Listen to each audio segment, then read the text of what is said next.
नमस्कार दोस्तों एक आज हॉरर स्टोरी लेके आए हैं। दोस्तों पूरी कहानी सुनिएगा। कहानी वैसे सच्ची है लेकिन दोस्तों इसके कई पार्ट हैं। चलिए दोस्तों कहानी शुरू करते हैं। रात के 11 बजे थे। मोहन सुनसान रास्ते से जा रहा था। चारों ओर सन्नाटा छाया हुआ था। मोहन बहुत डर रहा था। दूर दूर तक सिर्फ अंधेरा ही अंधेरा था। मोहन को सही रास्ता भी दिखाई नहीं दे रहा था, इसीलिए उसने अपना मोबाइल का टॉर्च इस्तेमाल किया। शायद आज उसकी किस्मत भी उसके साथ नहीं थी। आधे रास्ते में उसके मोबाइल की बैटरी खत्म हो गई और उसका मोबाइल स्विच ऑफ हो गया। मोहन के घर पहले से ही 2 किलोमीटर दूर पर एक डरावना रास्ता पड़ता था जिसे लोग हवेली के रास्ते के नाम से जानते थे। बड़े बुजुर्ग तो यहाँ तक कहा करते थे, उस हवेली के रास्ते से रात को 11 बजे के बाद कोई नहीं गया और जो गया वो वापस लौटकर आज तक नहीं आया। मोहन घबराते हुए आगे बढ़ने लगा। वह अंदर ही अंदर डर रहा था क्योंकि उसमें बड़े बुजुर्गों से कई बार ये डरावना रास्ते के बारे में सुना था। उस वक्त वो सारी बातें याद आ गई। थोड़ी देर चलने के बाद उसको कुछ कुत्ते की रोने की आवाजें सुनाई दी। मोहन को कुछ भी समझ नहीं आ रहा था कि अब वो करे तो क्या करे और डरते हुए और आगे बढ़ने लगा। कुछ देर बाद मोहन को अचानक रुक गया। उसकी धड़कनें तेज हो गई और वह बचाओ बचाओ पुकारने लगा। 1-2 बार बचाओ बचाओ बोलने के बाद उसकी आवाज भी रुक गई। उसके बाद क्या हुआ होगा उसके साथ, यह आज तक किसी को नहीं पता चला। मोहन को पता नहीं अचानक कहाँ गायब हो गया। इतनी रात को अपने बेटे को घर ना आए देखकर मोहन की मम्मी मोहन को कॉल किया, लेकिन उसका मोबाइल स्विच ऑफ आ रहा था। उसकी मम्मी की चिंता और बढ़ने लगी। उसकी मम्मी ने उसके दोस्तों को कॉल किया, लेकिन किसी भी दोस्त उसको पता नहीं चला।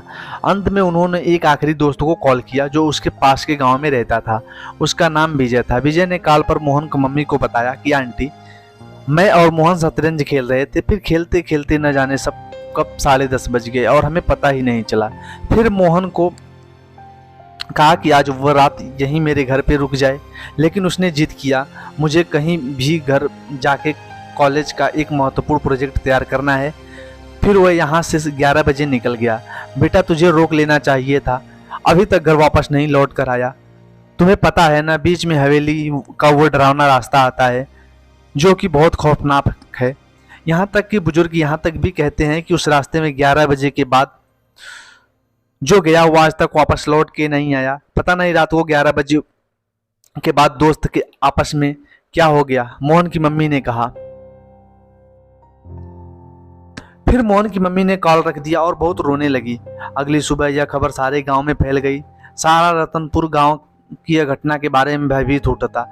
गांव के लोग ज्यादातर लोग जमीन हवेली के रास्ते पर स्थित थी। कुछ लोगों ने यहाँ तक कहना था कि रात के 1 बजते ही उस रास्ते से डरावनी आवाजें शुरू हो जाती हैं। रतनपुर गांव के लोग ज्यादा से ज्यादा शाम 6 बजे से 7 बजे तक काम करके वापस घर लौट आते हैं।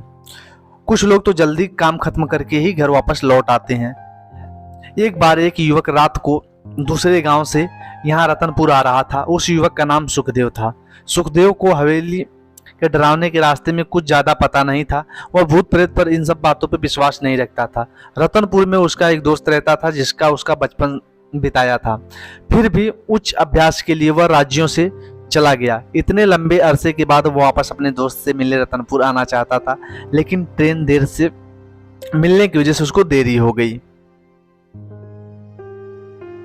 अपने दोस्त से लंबे रास्ते के बाद मिलने के बाद उत्साह में वह गाना गाते हुए आगे बढ़ने लगा। कुछ वक्त के चलने के बाद वह हवेली के डरावने के रास्ते करीब जा पहुंचा। उसने हवेली से डरावने की आवाजें सुनी। वह थोड़ा सा घबरा गया और वह वहां तेजी से आगे बढ़ने लगा। थोड़ी देर बाद उसको उस रास्ते के आसपास से भी डरावनी आवाजें सुनाई दी। कुछ देर चलने के बाद वह अचानक रुक गया और उसके चेहरे से पसीने छूट गए और उसने जोर से कहा, मर गया, आज तो मैं मर गया। ऐसा कहते हुए थर थर कांपने लगा। दोस्तों ये मेरी अब डरावनी कहानी कैसी लगी आप जरूर बताइए। दोस्तों इसका आगे वाला पार्ट हम नेक्स्ट वीडियो में लेके आएंगे। लेकिन दोस्तों डरावने रास्ते में लोग कहाँ गायब हो जाते हैं, उनका क्या होता है, ये आप जल्दी सोचिए। मैं चैप्टर 2 के साथ